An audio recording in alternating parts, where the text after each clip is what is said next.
Imagine this, after 19 grueling years of drought, the Brisbane Broncos hoist the NRL and NRLW trophies in triumph, only for them to vanish into thin air during a chaotic, booze-fueled bender that shakes the rugby world to its core. Hit that subscribe button now for the wildest Aussie sports scoops, you won't want to miss a beat. The stage was set on that electric night at Accor Stadium, where the Brisbane Broncos clashed with the mighty Melbourne Storm in a grand final for the ages. Fans held their breath as the clock ticked down, the score teetering on a knife's edge. Adam Reynolds, the veteran halfback, orchestrated a masterclass, threading passes like a surgeon, while Reece Walsh dazzled with his blistering speed, leaving defenders in the dust.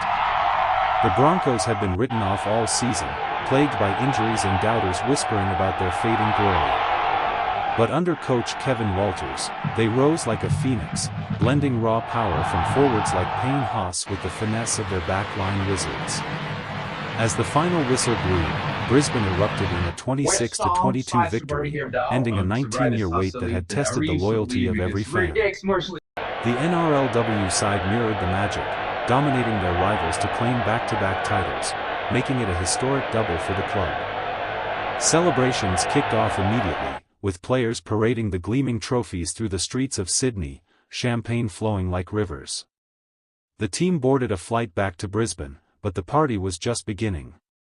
Rumors swirled of an interstate detour, a secret bash where the rules didn't apply. What started as toasts to victory spiraled into a whirlwind of excess, with players mingling with celebrities, music blasting through hidden venues, and stories that would make headlines for weeks. Yet, amid the euphoria, a shadow loomed, whispers of something gone wrong. As the night deepened, the trophies, symbols of hard-won glory, were passed around like party favors. One moment they gleamed under strobe lights, the next, gone. Vanished without a trace, leaving the team in a haze of confusion and panic. How could the pinnacles of their achievement slip away so easily? The search began in the dead of night, but clues were scarce, buried under layers of revelry and regret. Cliffhanger alert. Was it a prank, a theft, or something far more sinister lurking in the shadows of their triumph? As the sun rose on day 2 of the epic bender, the Broncos' inner circle scrambled, phones buzzing with frantic calls. Club officials, still nursing hangovers, pieced together fragments from blurry memories. One player recalled handing the NRL trophy to a mate for a photo op, only for it to disappear into a crowd of adoring fans. The NRLW Cup, equally prized, was last seen atop a bar counter, surrounded by cheers and shots. The team had hopped from Sydney to a coastal hotspot, turning a simple victory lap into a 72-hour odyssey of yachts, beach parties, and impromptu games that blurred the line between celebration and chaos. Surprise twist, security footage revealed a mysterious figure, cloaked in shadows, slipping away with the hardware. But was it an insider or an opportunist crashing the bash? Tensions mounted as the media caught wind, headlines screaming about the missing icons of Aussie rugby. Walters, the coach with a personal stake, his son Billy had battled through injury to contribute, rallied the troops, turning the hunt into a team-building exercise amid the madness. They combed through hotel rooms, quizzed bartenders, and even dove into social media trails where posts hinted at the trophy's whereabouts. One viral clip showed the NRL Cup being used as a beer pong trophy, eliciting gasps from purists. The NRLW prize surfaced in a selfie with a group of fans, but retrieving it proved a comedy of errors, involving chases through crowded clubs and negotiations over rounds of drinks. Yet, just when hope faded, a breakthrough, a tip from a loyal supporter who spotted the trophies in a lost and found at a remote pub. The relief was palpable, but the adventure wasn't over. Another shock hit when they discovered minor dents on the silverware, battle scars from the wild ride. This episode exposed the raw humanity behind the heroes, reminding everyone that even champions let loose. Through it all, the bond strengthened, turning potential disaster into legendary lore.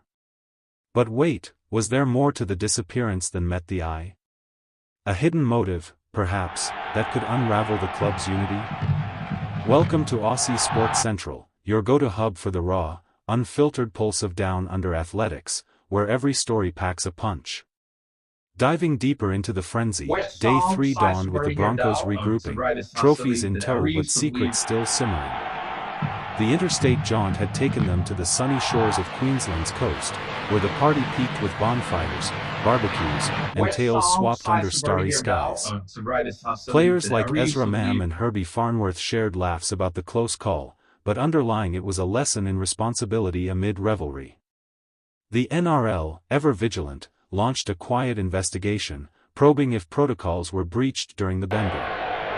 Surprise revelation, it turned out the trophies weren't stolen but misplaced in a haze of high spirits. One had rolled under a bus seat during a rowdy transfer, the other left behind in a VIP lounge after a celebrity photobomb. The club breathed a collective sigh, but the incident sparked debates across the league about safeguarding sacred symbols.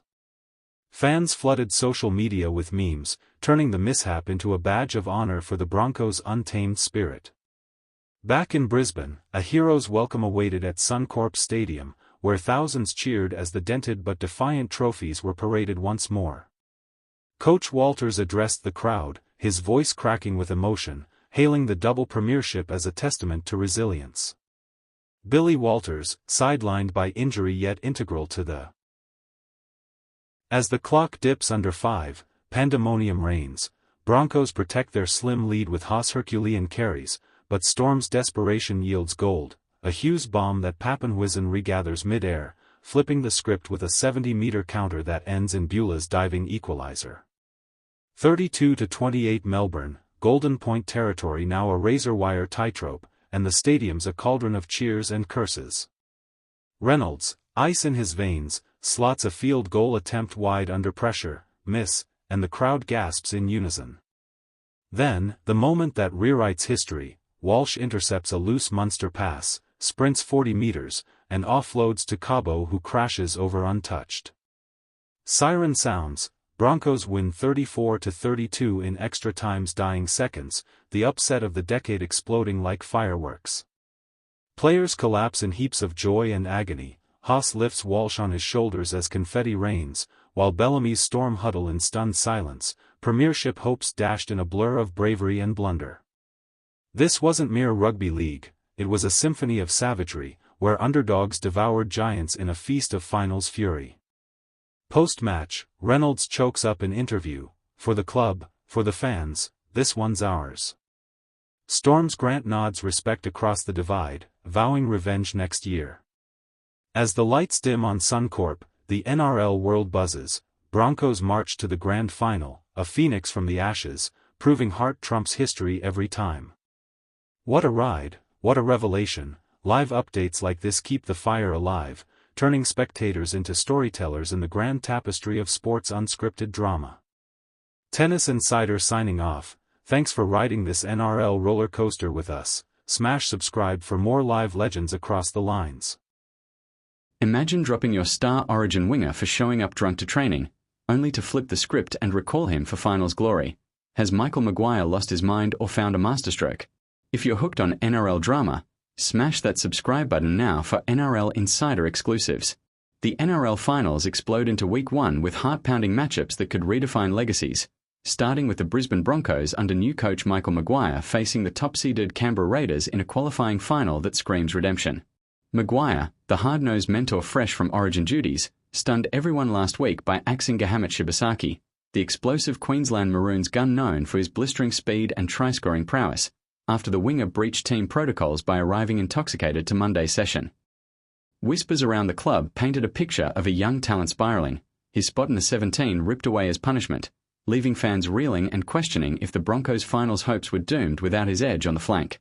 But in a jaw-dropping U-turn that has the rugby league world buzzing, Maguire has welcomed Shibasaki back into the fold, spotting him training with the top squad and poised to reclaim